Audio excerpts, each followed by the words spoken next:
will talk about immersive journalism. 1, 2, 3, 4. Are we going to just say, oh, I don't need to go to the museum, I can just put my VR glasses on? Places basically you at the center of the narrative. It wants you to feel like you are there. We don't know how people react to like being in this only immersive area. It's going to be like an interesting how it's going to change our lives and how it's going to like alter our lifestyle. Yeah.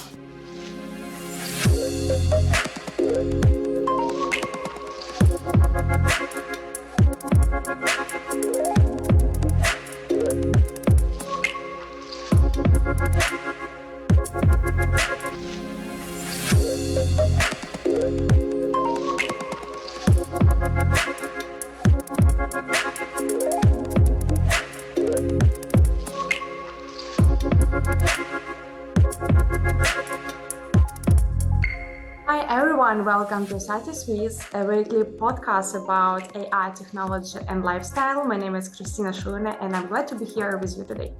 So in this episode, we will talk about virtual reality, or in nutshell, we can say VR, that you can understand. Maybe you didn't use it, so right now we will tell you more about this. So, and also today I would like to tell you about journalism using VR, and in the combination we can name it immersive journalism. I also would like to introduce my guest Valeria Bychkova, and she's a political science from the USA, and she also will give us a lot of ideas about political science in immersive journalism, and she will share with us her experience, or I can also say political perspectives be incorporated to engage an audience. So hi Valeria, how are you today? Hi Kristina, I'm doing amazing. Thank you for asking. How are you? I'm okay, thank you so much. So from the beginning, we will start when, for example, the first question maybe you can ask me like, okay, Chris, can you tell me when did we start to use immersive journalism? So it was in 2012. It was the first person, it was a journalist, Nona de la Peña, and she created a project, Hunter in LA, or I can say in Los Angeles. So she created a project when she showed the process, like virtual reality process, that you can participate in this. And also you can see a big line of people. They were standing there because they wanted to have food for free. And one guy, he had a panic attack. So, and a lot of people, they just like were standing and just watches. And unfortunately, they didn't help to this guy. And she created this project that a person, for example, who will participate in this, he or she can understand, for example, what I will do in this situation. Maybe, for example, I will help to the person, or I don't know, I will say in watches or something like this. So, and when people started to participate in this, they started to have like some reactions like, oh, I'm afraid about this. Or for example, I don't know, like I want to help to this person. So in this case, she decided to create a lot of journalism stories due to immersive journalism. So this is like my explanation about this, but also Valeria, I want to ask you, can you please tell me your opinion, how you can understand it in easy words? What is immersive journalism? So immersive journalism, first of all, that is a subcategory of actual journalism. So it uses a lot of techniques and tools that were employed in traditional journalism. But at the same time, it is also places our audience at the center of the stage, using such tools as AR, which is augmented reality, and VR, virtual reality, and 360 degrees videos. So it places basically you at the center of the narrative. It wants you to feel like you are there, like you're present in the situation, like everything that's happening is actually concerning your surroundings and your environment. So if we talk about like some examples of virtual reality, you already said that an amazing example, one of the first ones is Hunger in LA, where they actually used the audio that was recorded in the line while waiting in the food bank. And one of the people collapsed because he had his blood sugar level dropped. And so we kind of like placed in this situation where we are kind of an observer, but at the same time, we are also part of this crowd. We can walk, we can try to sit down and talk to him. He will not respond to us, of course, but still it makes us feel like we are there in the line, like we are waiting. And it actually shows us how big the problem is, because the lines were crazy. Yeah, it's an essential moment that you can show what you will do in this moment, in this process. So maybe you cannot do something in this, but you can try to, like, for example, to try to show or to say what you would like to do in this case. So yeah, it's essential topic. And right now, immersive journalism, if right now, for example, a lot of journalists, I'm sure they will know about this. And also, like right now, people who use design, they also started to connect between each other, design and journalism. So, and they started to use immersive journalism. Of course, we have a lot of problems. We have a lot of pluses of this. Okay, I will tell you this more later a little bit. So, and also the first question, I want that you can give us your experience in this case. And maybe from the beginning, I also would like to ask you, can you share with us like all experience what you have with immersive journalism? So first time when I actually experienced immersive journalism was not when I was working, but when actually I was still a student. And I was a student at Lehigh University in Pennsylvania, and we had this amazing virtual reality exhibition, which was called Traveling While Black. And it is basically an exhibition that was showing the 360 video. It's a documentary that was produced by the Award Academy director, whose name is Roger Ross Williams, and it was basically a story of African Americans who were traveling from the South during the Jim Crow's laws, which were actually very restrictive, and they were segregating people. And they were traveling through Washington, D.C., which is the capital of US. And they were staying at this beautiful place, which I actually had the chance to visit, which is historic Ben's Chili Bowl restaurant. Could you also tell us how did you know about this place? Or maybe someone invited you to this place? So yeah, I had a meeting with one of the professors, and she actually recommended, she was like, you might be, she knew that I was very into social problems and exploring everything, like every possible tool of how to make people understand and empathize with others, even if they are not similar actually in reality. So she recommended that exhibition to me, and she said, oh, by the way, we have this amazing exhibition in our Zollner's Art Center. And I think that was one of the most memorable experiences of my life. Okay. Because at that point, I have never had I've never faced virtual reality, so I didn't know what to expect.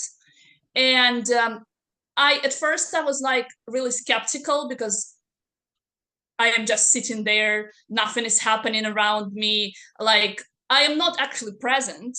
But when I started watching this documentary, I actually felt like I am there with the people. I cried. I was bawling my eyes out at some points, because the story was so touching.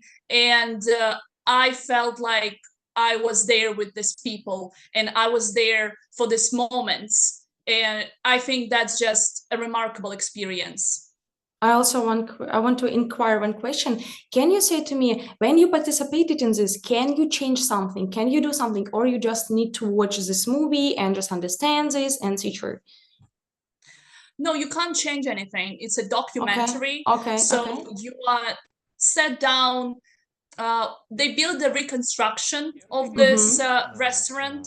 So you felt like you were sitting down at the table. There were even like small packs of ketchup and mustard to make it like realistic, like you're in the diner. You had your headphones on, you had your virtual glasses on, and you can't actually change anything. but you can look around and it's like 360. So whenever I would look to the left or to the right, it would change a lot depending on what I was doing. Can you tell me, did you have any experience also in this, or only you participated in this project?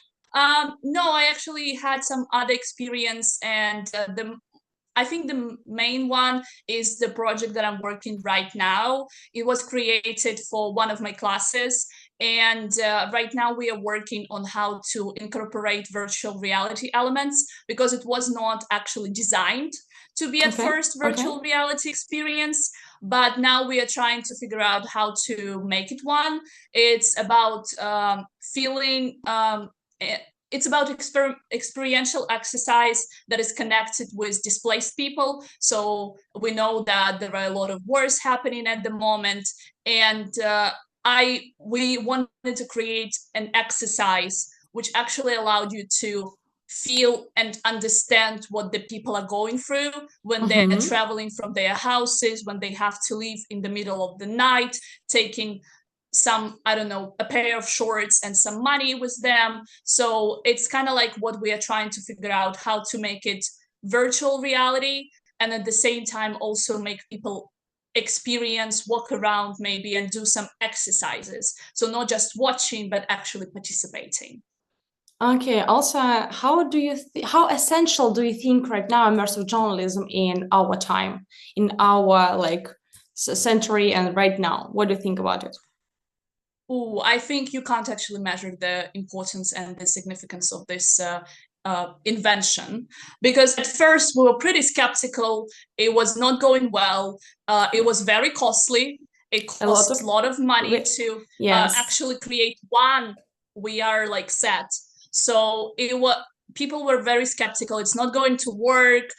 We don't need to invest in that. We don't know what the benefits are going to be. We don't know whether it's we will get any profit from that. So at first that was the situation, but now the cost is decreasing. So you can buy, I don't know, Apple VR set or any other incredible VR sets, and they are still costly, but I think they're more available for not average, but a little bit more available for average citizens when right now at the moment.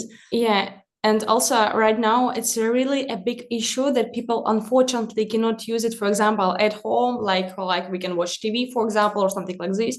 Because right now, for example, if you want to create not a documentary movie, for example, you want to show in the reality, because sometimes we can participate in immersive journalism in reality. So you can, for example, I don't know, some people can turn on right now the camera, and people can participate in this connection right now between us right now. So in this case, it's a little bit complicated, because it costs a lot of money, and right now people still didn't create how we can do it without paying a lot.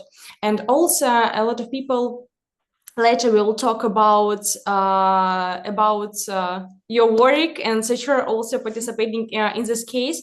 It's a lot of problematic, unfortunately, but right now what I like in immersive journalism, that people right now started to think how we can solve any problems in this case. That, for example, in the future, we can to be free in this, we can do everything what we want, we can participate in everything. So I'm really happy about this. But also yes, we have a lot of classes that you can join to this, and right now a lot of people, they really fell in love to use VR, and etc. Also a lot of people like VR games. It's almost the same like immersive journalism, but in VR games you just participate in the games. In immersive journalism you use stories, you watch stories, you participate. Maybe sometimes you can change something, but not in general. For example, Valeria said us about situation, for example, she couldn't change something, but she could enjoy this, she can watch, and she can be in this space. This is also essential. In the future, if you want to create the project, what kind of topic do you want to use? For example, maybe also social, maybe your profession. Can you tell me your ideas in this case? There are many social problems that you can actually solve or tackle, not solve, but tackle with this equipment. It can be also environmental problems. You can see, for example, how ice melts in different countries, and how climate change is rapidly increasing, and the effects are devastating the environment. So there are a lot of actual different areas that you can bring in and do some stories about them in using the VR and AR technologies. What about politics? For example, you're political science. What do you think about politics in immersive journalism? So because I asked it about this, maybe you just will tell us your ideas in this case, because you have studied this. So tell me about this. So first of all, what I want to say that any issue can be politicized. So for example, you're making a video about animals in Africa, and I can use the power of words to make it sound like you are trying to put a rift in some issue. So anything can be politicized. So anything can be like a political issue in this sense. But when it comes to actually using our VR in politics, we know that a lot of media outlets are already employing VR technologies. I think the biggest ones are the New York Times VR, they have the platform, The Guardian, they have the platform. So they already broadcast news using these VR technologies. So, and including also political news, of course. So anything can be politicized and all political issues can be broadcasted, but there are also some issues with virtual reality in itself, is the credibility. Do we believe what's happening or not? And that's one of the questions, not only for political issues, but for different kind of issues when it comes to VR. What do you think if in the future, for example, my concept of this, if in the future, for example, we can participate, for example, right now about Trump and Biden, like, you know, a lot of like essential topics. So for example, if, for example, in one case, we can participate in this, like due to immersive journalism, what do you think? How it will be? It will be cool, it will be nice, or it will be like a little bit disgusting, or it will be funny. So can you say something about this? That's actually an interesting question. Thank you. It might be problematic because, as we know, political issues are causing rifts. There is a divide, and when it comes to the USA, it's a heavily polarized society. So this kind of virtual reality usage can be a little bit more disadvantages, like bring more disadvantages than advantages, because it can actually increase the hateful and like moods and experiences towards other groups. So we already know that there are a lot of AI technologies. For example, you might have probably heard about deepfakes, which is actually using AI technology to create videos that look like real people tell you some stuff. For example, Mark Zuckerberg or any other person, and they are telling some information that they have never actually told in real life. And it's very hard to distinguish what's true and what's not with this. So it might be also very problematic when it comes to Biden and Trump, because there might be a lot of deep fakes using Trump's and Biden's faces, and using some audio like generated by AI, and claiming that they said something when they in reality they actually didn't. And we know how these videos can go viral, and it's very hard then to distinguish the truth. And it might also create some problems for journalism as an area, because people will be more skeptical, and they will be like, do I believe this news or are they fake? What kind of ideas do you have for implementing politics in immersive journalism? There are a lot of ideas, I think, that are going around policies around immersive journalism. There are some also legal challenges when it comes to immersive journalism, because we do have some regulations that are applicable to traditional journalism. For example, disinformation, defamation, when you're telling outright lies about somebody. But sometimes it might take a long time to actually recognize whether something is true or false. So, for example, there is a video created about some politician. He takes this to court to sue somebody, and it might take a while this legal processing are going. And people will be kind of on the fence of whom to believe at the same point. So we have some sort of like interesting and at the same time challenging things to think about when it comes to immersive journalism and how it can influence the area of policy and politics. If you will compare traditional journalism and, for example, immersive journalism, for people who don't know about this, we can explain.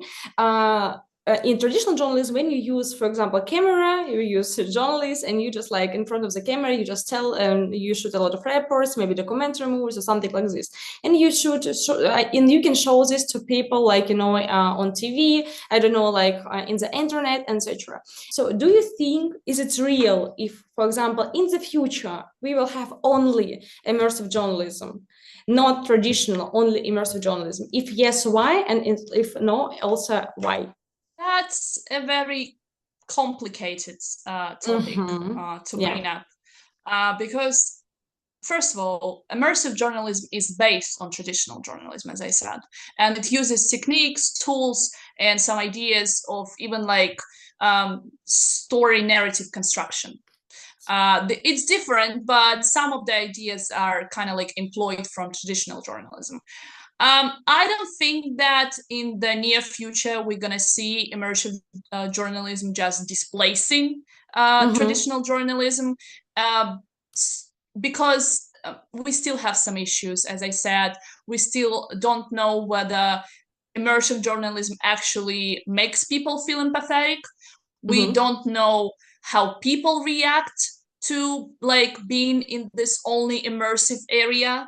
How it would actually influence our like psychology, brain, and all other areas. So I don't think that it's going to be replacing traditional journalism.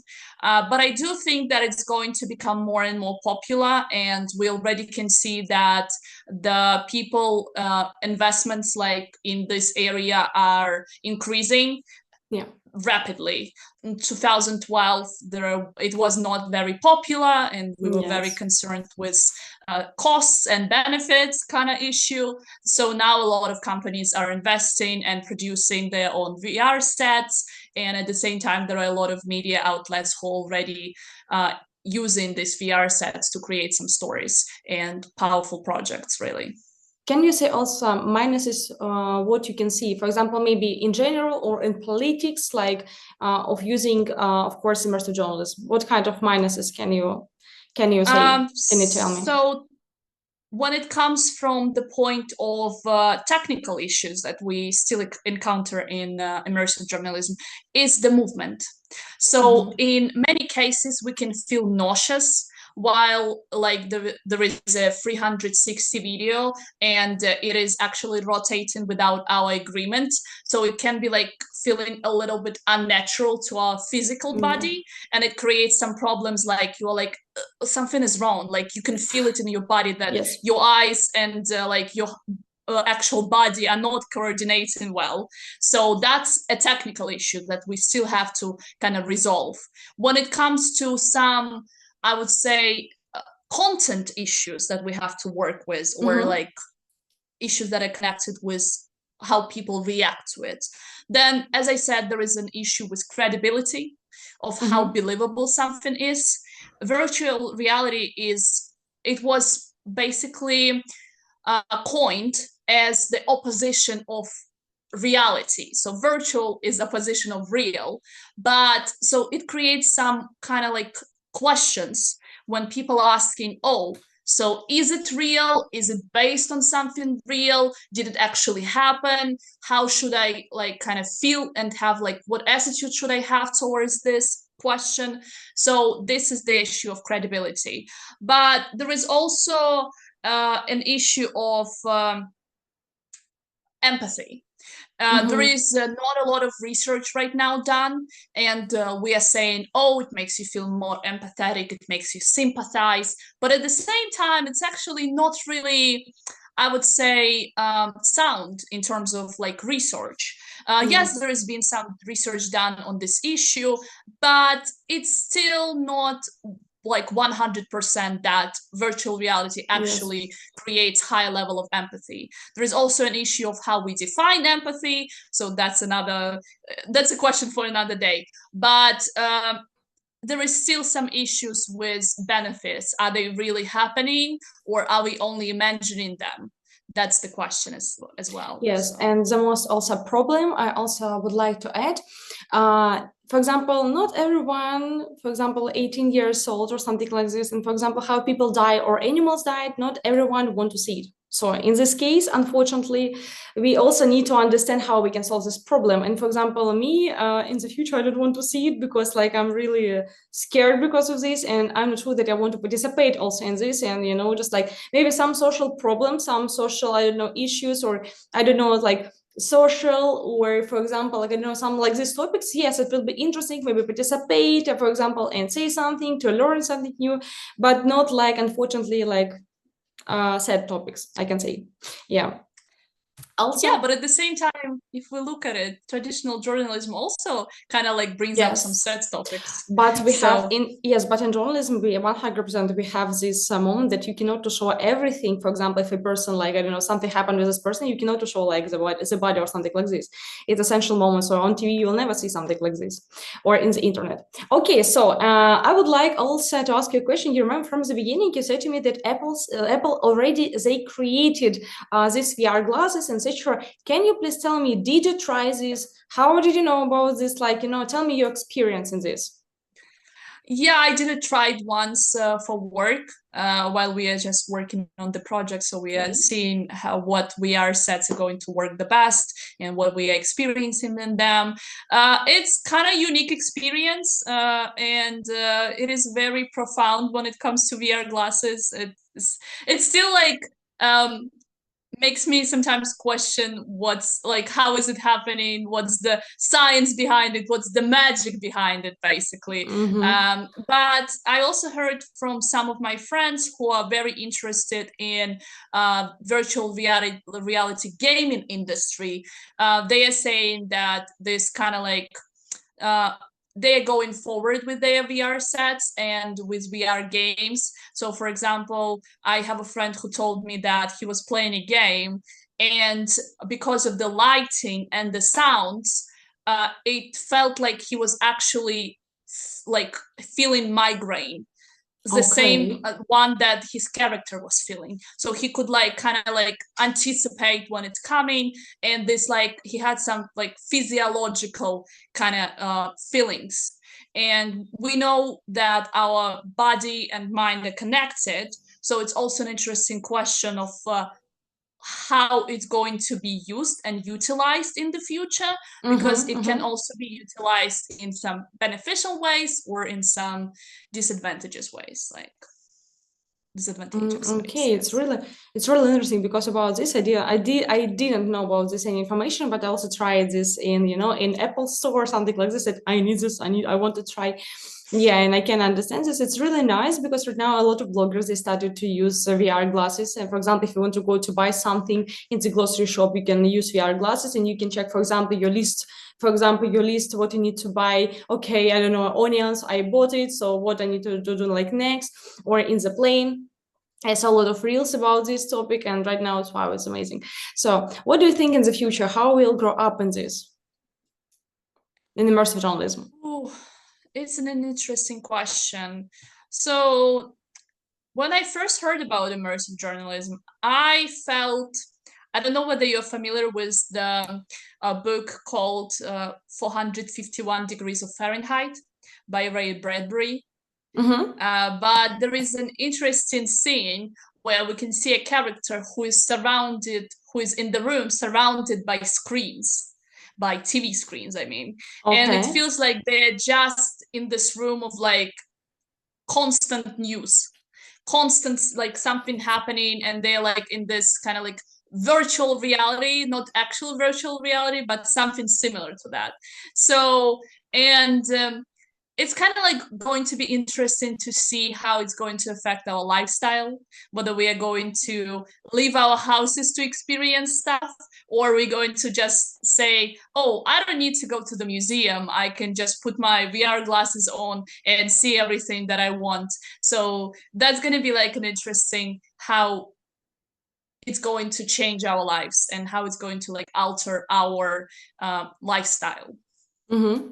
Yes, it also reminds me, for example, when old people can say, I don't know, I can see a person like a child with a phone. Oh, right now, a lot of children, they want to only use phone and blah, blah, blah. I think maybe in the future we'll be like in the same case. Oh, use only VR glasses, you need to go to a museum, etc. Yes, maybe, yes, we'll have the same. Also, right now, essential moment that we started not only use VR glasses. Right now, people started, I also checked a lot of researchers, and people started to use like normal glasses. For example, like this, what you are having right now, for example, like this, you can use. And also already people started to use it, said, really? Oh my goodness, it's really interesting how the world can change in this case, just like, and I'm sure that I'm so excited to see how it will be in the future. Yeah, it just reminds me of all the spy movies and cartoons we were watching as kids when they were wearing glasses and they could see something else and they could see some like clues or some advice from somebody, or maybe like I don't know, see through the walls. So that's kind of like what we could not actually imagine that we're going to kind of be living through something like that. So it was cool, and now it's here, and I'm like, oh my god, that is so mind blowing. Yeah. Okay, I got it. And the last question I want to ask you, could you tell me about, for example, the USA? Is it popular in the USA to talk, to see immersive journalism? Maybe I don't know, you said that you participated in this. Maybe you also, I don't know, see some lecturers, like professors. Like, can you tell me how is it popular in the USA?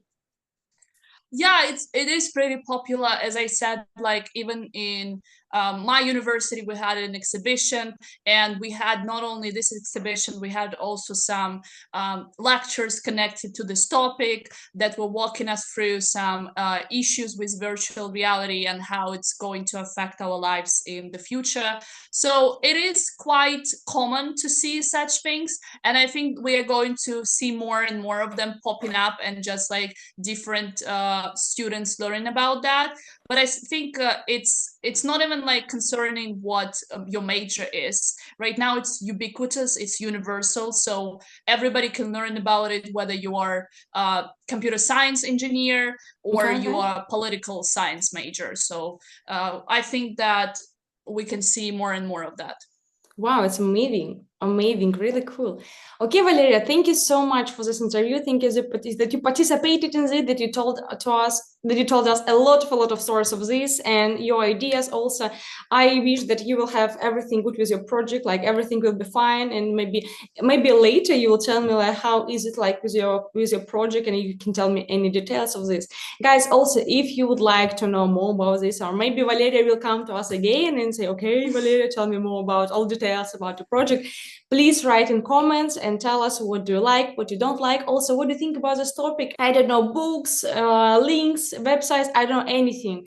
Tell us and we will understand. Do you want that we can talk about this more in the future? And I want to say thank you so much that you have been with us today. And also, please don't forget to subscribe our accounts on our channel.